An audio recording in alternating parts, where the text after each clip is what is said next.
Bom dia, boa tarde, boa noite no mundo do conhecimento.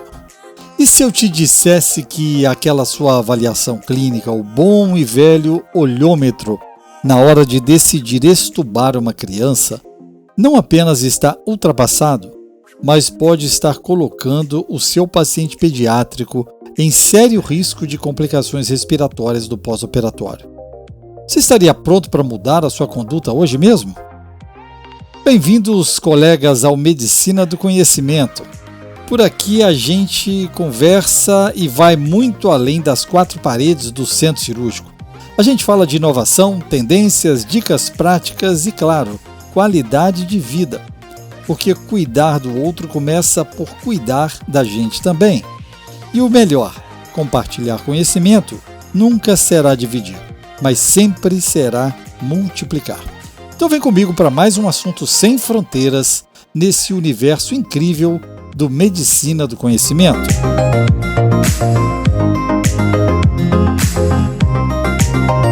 Antes de mergulharmos fundo na discussão de hoje, eu tenho um recado muito importante para você. Se você é do tipo que gosta de absorver conteúdo de diferentes formas, saiba que você pode ouvir, ler e assistir a esse resumo completo e estruturado lá no blog do Anestesiador. O material está incrível, super visual e pronto para facilitar a sua rotina. É só acessar e conferir. Eu vou deixar o link aqui no descritivo desse podcast. Hoje nós vamos dissecar um verdadeiro divisor de águas na nossa especialidade.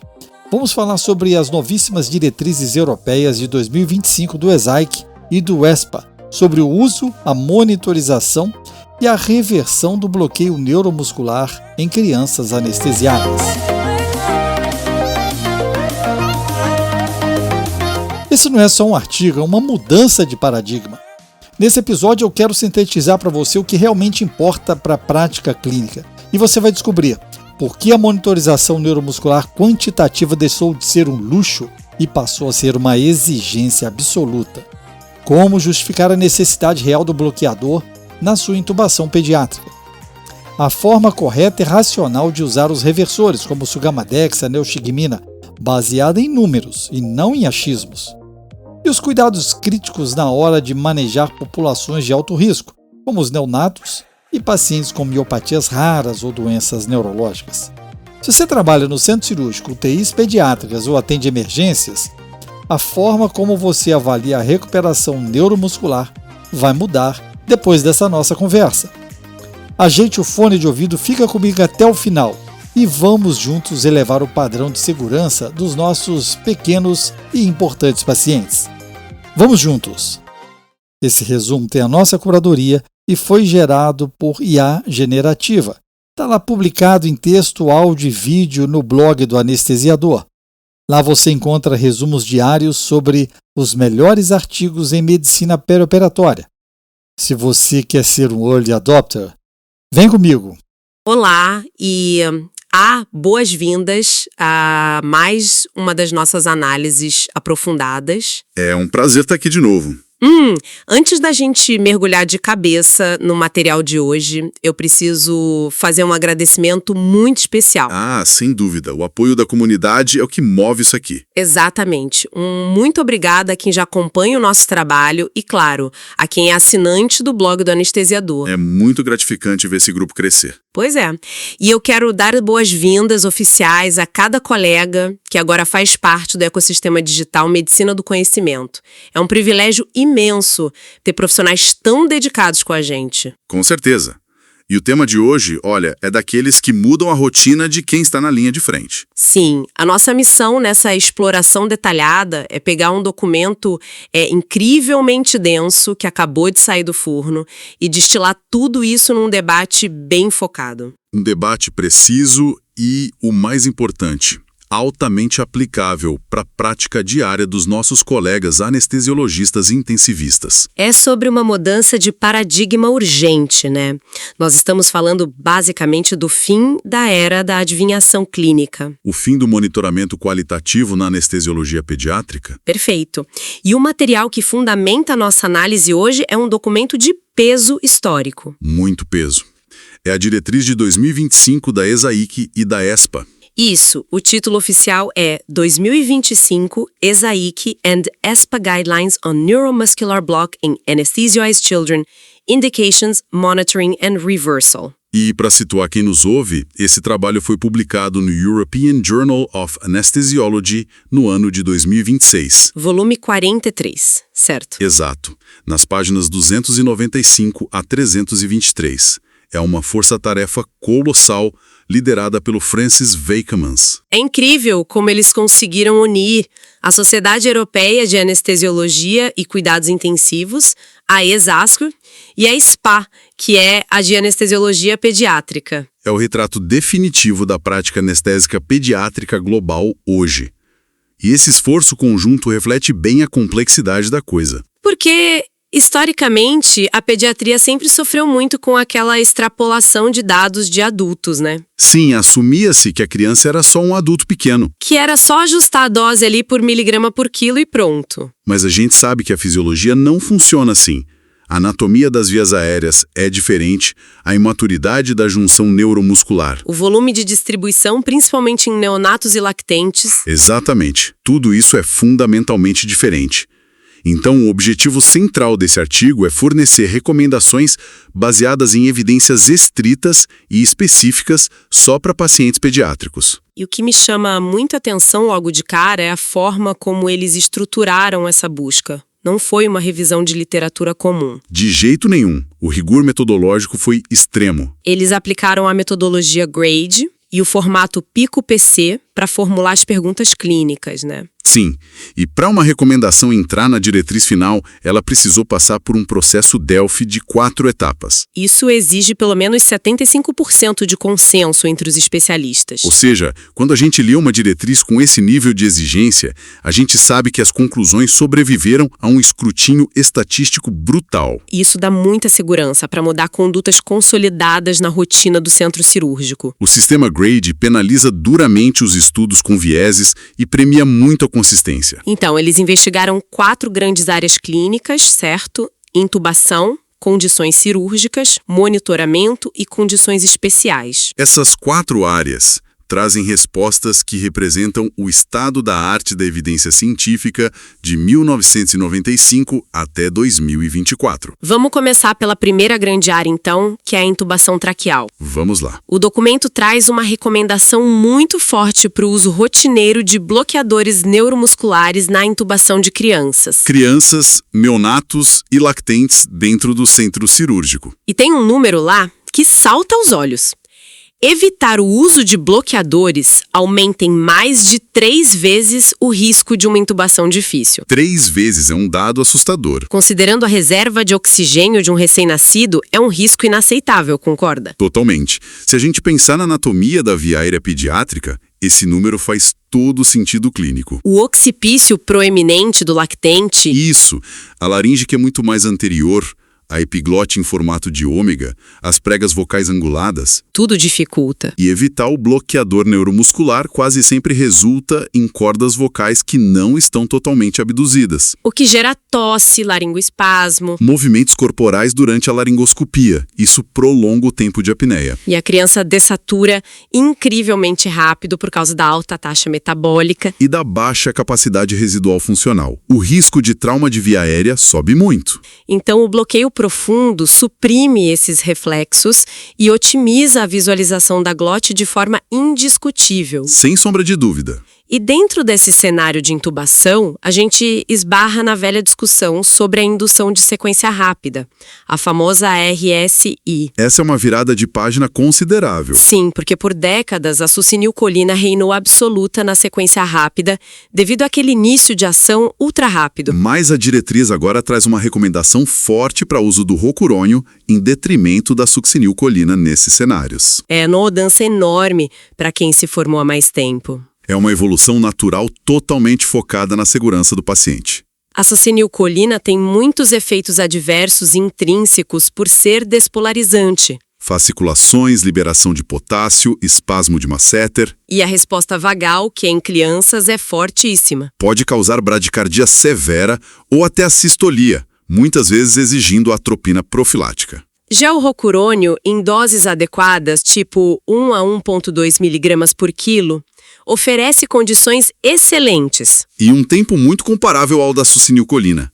na casa dos 60 segundos. E elimina o risco de despolarização anômala. E com o Sugamadex disponível hoje, aquele argumento de que a succinilcolina é mais segura por durar menos tempo perde todo o peso. Exato. No cenário de falha de intubação ou o temido não intubo e não ventilo, reverter um bloqueio profundo com o Sugamadex é infinitamente mais rápido e previsível. Do que esperar a metabolização da succinilcolina, que pode ser totalmente imprevisível se a criança tiver alguma variante da pseudocolinesterase. Bom, garantida via aérea, passamos para o intraoperatório e o impacto do bloqueio nas condições cirúrgicas. Onde o documento sugere uma abordagem bem seletiva. Para cirurgias maiores, como as hepatobiliares, o bloqueio profundo é recomendado, mas para cirurgias menores, tipo uma hérnia inguinal laparoscópica, um bloqueio moderado ou superficial já é suficiente. Por que essa diferença tão marcada? Porque a complacência natural da parede abdominal de um lactente é muito maior que a de um adulto. O diafragma é o músculo respiratório principal ali. E a musculatura acessória é menos desenvolvida. Então, paralisar profundamente um bebê por um procedimento rápido não dá nenhum benefício técnico gigantesco para o cirurgião. Só expõe a criança ao risco de um bloqueio residual no final. Exatamente. Se a equipe falhar na reversão, é um risco desnecessário. O diálogo com o cirurgião é essencial para titular essa necessidade. Isso nos leva direto ao que eu considero o coração dessa nova diretriz: o monitoramento. Essa é a grande mudança de paradigma. As fontes são taxativas. Tem que usar monitoramento neuromuscular quantitativo sempre que um bloqueador for administrado. Sempre.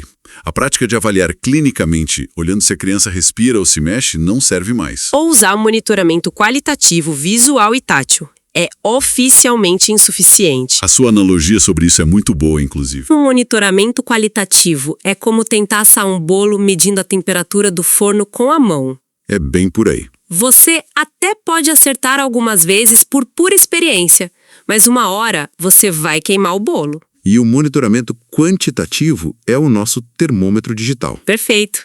O olho humano não consegue distinguir um fade visual confiável quando a relação TOF está em 0,6 ou 0,7. E o perigo é que nesses níveis a musculatura faríngea superior, que protege a via aérea, ainda está paralisada. Predispondo a criança a microaspirações silenciosas, Obstrução alta na recuperação, hipóxia no pós-operatório. coisas que muitas vezes o pessoal acaba culpando o opioide, né? E, na verdade, era fraqueza residual. Só o monitoramento quantitativo dá a certeza de uma relação TOF maior ou igual a 0,9.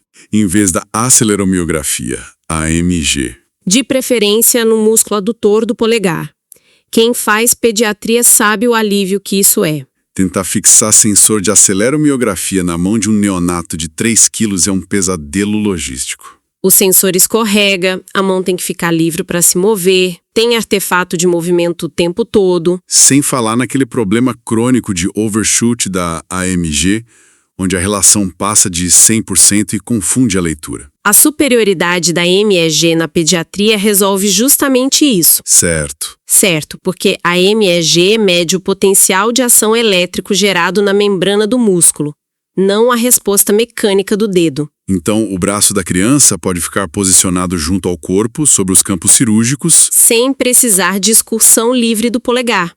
Os eletrodos adesivos captam o sinal elétrico de forma muito mais estável. Mas, independentemente da tecnologia, a calibração do monitor antes da dose do bloqueador continua sendo imperativa. fundamental para ter o basal correto. De braços dados com esse monitoramento todo, a gente entra na fase de reversão do bloqueio. Onde a recomendação forte é pelo uso do Sugamadex no lugar da neoestirimina para os bloqueadores aminoesteroides. Como o rocurônio. E o dado que muda o jogo diário é a liberação oficial do Sugamadex para crianças menores de 2 anos. Neonatos e lactentes agora têm respaldo científico robusto para o uso do Sugamadex em doses proporcionais ao peso. E isso resolve um gargalo histórico na especialidade, porque antes caía no uso off-label. Os ensaios recentes e os dados de farmacovigilância consolidaram essa segurança. A recuperação com Sugamadex é muito mais rápida. E mais previsível, reduzindo o tempo de sala e extubação. E ele reverte bloqueios profundos, coisa que a neoestigmina não consegue fazer fisiologicamente por causa do seu efeito teto. Sem contar a vantagem colossal na estabilidade hemodinâmica. Com a neoestigmina, a gente tem que dar um anticolinérgico junto, como a atropina. Para evitar a bradicardia colinérgica. E em lactentes, causar flutuações bruscas na frequência cardíaca é péssimo, já que o débito cardíaco deles depende quase totalmente da frequência. O Sugamadex evita essa montanha-russa, porque ele só encapsula a molécula do rocurônio no plasma. Não interage com o sistema nervoso autônomo. É um benefício colateral valiosíssimo, além de reduzir o broncoespasmo paradoxal e as náuseas pós-operatórias ligadas à neoestigmina. Torna o despertar muito mais suave. Agora, entrando na quarta área clínica, as condições especiais. Essa parte exige atenção máxima. A diretriz é absolutamente inflexível. A succinilcolina é contraindicada em crianças com distrofias musculares. Especificamente, miopatias, como as distrofias de Duchenne e Becker. Não estamos falando de complicação leve. É risco de rabdomiólise fulminante e parada cardíaca fatal. A fisiopatologia disso é fascinante, mas na clínica é aterrorizante. Tem a ver com a instabilidade da membrana da fibra muscular, o sarcolema. Isso. E a proliferação de receptores extrajuncionais imaturos por todo o músculo. A succinilcolina despolariza esses receptores todos, Que abrem como canais iônicos. E o potássio intracelular vaza massivamente para o plasma. É um pico de hipercalemia agudo que eleva o potássio para níveis letais em 1 ou 2 minutos. E a parada cardíaca é refratária às manobras de ressuscitação. Por isso, a única via segura é usar bloqueadores não despolarizantes com doses supertituladas. E muitas crianças com Duchenne não têm o diagnóstico fechado quando operam em emergências nos primeiros anos de vida. O que reforça o abandono da succinilcolina na rotina. Outro grupo especial são as crianças com paralisia cerebral ou em uso crônico de anticonvulsivantes. Elas frequentemente apresentam resistência aos bloqueadores. A dose padrão não causa o relaxamento esperado, por causa da suprarregulação de receptores, a upregulation. Exatamente. A denervação na paralisia cerebral ou a interação contínua com drogas como fenitoína faz o organismo criar mais receptores na junção. Com mais receptores, a dose normal não ocupa o suficiente para paralisar. E o clearance da droga também aumenta. O que torna o monitoramento quantitativo não apenas uma ferramenta de reversão, mas o único guia para titular a dose extra com segurança. Traduzindo isso tudo para quem vai assumir o plantão no centro cirúrgico amanhã, é uma mudança de fluxo de trabalho inegociável. Monitorização quantitativa buscando TOF maior ou igual a 0,9. Fim do uso rotineiro da succinilcolina e a transição para o Sugamadex como padrão de excelência na reversão. Resultando em salas de recuperação com muito menos eventos respiratórios, extubações mais limpas. A evidência atual não deixa mais espaço para tratar a fraqueza residual como uma complicação esperada.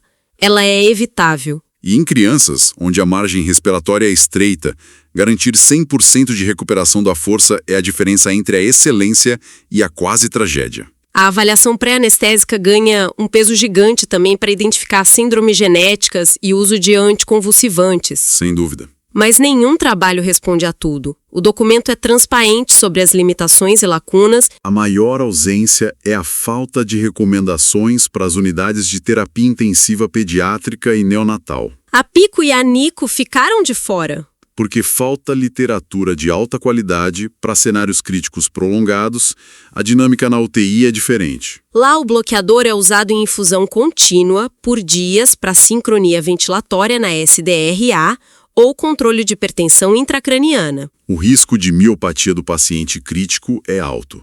E as metas de monitoramento quantitativo lá não são as mesmas do centro cirúrgico. Precisamos de um painel interdisciplinar liderado por intensivistas para isso no futuro. Com certeza. Outro ponto é a falta de dados sobre a interação com os novos anticonvulsivantes, tipo topiramato e levetiracetam. É um campo inexplorado. A gente conhece as drogas antigas, mas as novas ainda precisam de estudo farmacodinâmico focado. E a fisiologia basal dos recém-nascidos prematuros também pede atenção. Precisamos saber se a relação TOF basal de uma criança com semanas de vida já é menor que 1.0 por imaturidade inerente. E o documento também faz um apelo urgente para a criação de um registro internacional de manejo anestésico em crianças com doenças neuromusculares raras. Muita informação se perde em relatos de casos anedóticos. Um banco de dados global geraria protocolos muito mais robustos. E, claro, o aprimoramento tecnológico contínuo dos monitores EMG para caberem nos recém-nascidos.